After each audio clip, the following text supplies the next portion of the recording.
Hey guys, back in the craft room for another fun project to share. I'm going to distress this old wooden key that I found at a thrift store several years ago by painting it with a layer, actually it was a couple layers of off-white chalk paint. That's the first step.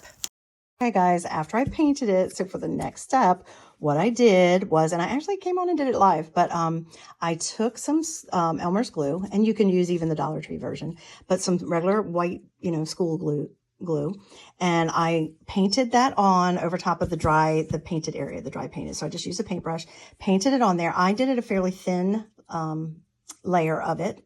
If you want it to crackle bigger and more, then you would do a thick layer of it, but I did a fairly thin, I just covered everywhere.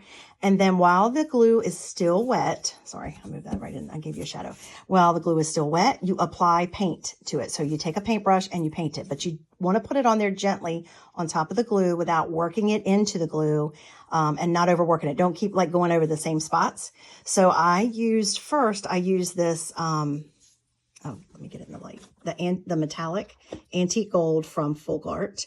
And then it was a little too yellow for me. So what I did was I also took some of my Folk Art that is glitter silver, and I put a little bit of that on top of it too, just to take some of the yellow out.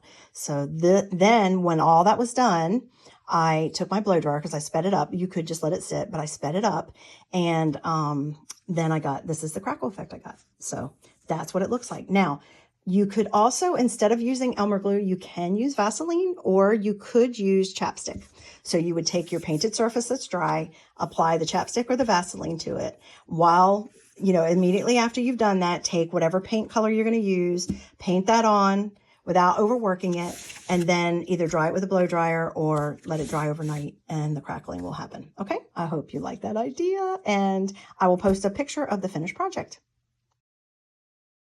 Okay, so in the light of day, this is what the crackled effect for the key that I did, how it turned out. Now, it's still a little too yellow for me, even though I used some silver mixed in with the gold.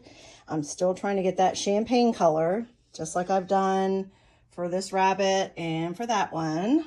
So I am going to add some champagne over top of this final effect as well, and then it would be finished, I believe. So I will show you that when I get it done. So I just want to show you, this is the difference. So how much yellow is there, even though I did tone it down some, how much gold and yellow is in there. And now we have it more of a sheen, but you still can see the distressing underneath from the crackle effect.